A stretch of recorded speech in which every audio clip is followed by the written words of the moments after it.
خلاص رسميا ابل اعلنت عن ايفون 17 اي اللي بيكون اكتر ايفون اقتصادي في سلسله ايفون 17. اهلا بيكم، معاكم ميجو.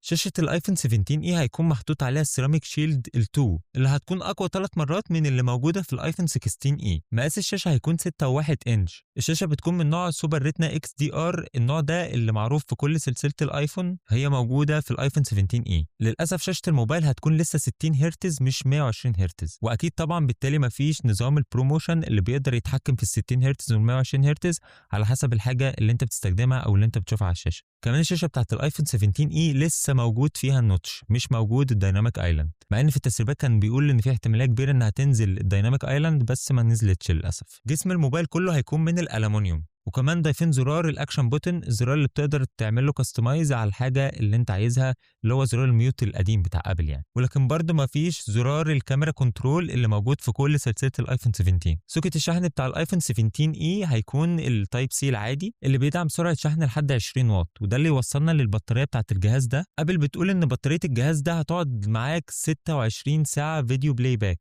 وهتقدر تشحن البطاريه دي 50% في مده 30 دقيقه، طبعا بالشاحن ال 20 واط. كمان اخيرا اتضاف الماك سيف في الايفون 17 اي. المعالج بتاع الايفون 17 اي هيكون ال A19، وده بيكون نفس المعالج اللي موجود في سلسله الايفون 17. كمان ضافوا في سلسله ايفون 17 اي المودم C1X بدل المودم ال C1، وده بيكون اسرع حوالي الضعف القديم عشان تقدر تلعب كل الالعاب التريبل اي القويه اللي انت عايز تلعبها على التليفون ده. الوان الايفون 17 اي بيكون الابيض والاسود ولون بينك كده. ظهر الموبايل بقى بيكون بكاميرا واحده بتكون بجوده 48 ميجا بكسل. الكاميرا دي عن طريقها جوه الجهاز هيكون في 1x و2x اوبتيكال زوم، يعني زوم حقيقي جوه الموبايل، يعني هتقدر تاخد بال1 اكس صوره 48 ميجا بكسل وبال2 اكس صوره 12 ميجا بكسل. مساحات الايفون 17 اي هتبتدي من 256 مش ال 128، ودي حاجه التسريبات قالت عليها بس انا ما كنتش حاببها بصراحه. سعر الجهاز $600، تقدر تعمل له بري اوردر من دلوقتي وهيبقى متاح يوم 11/3.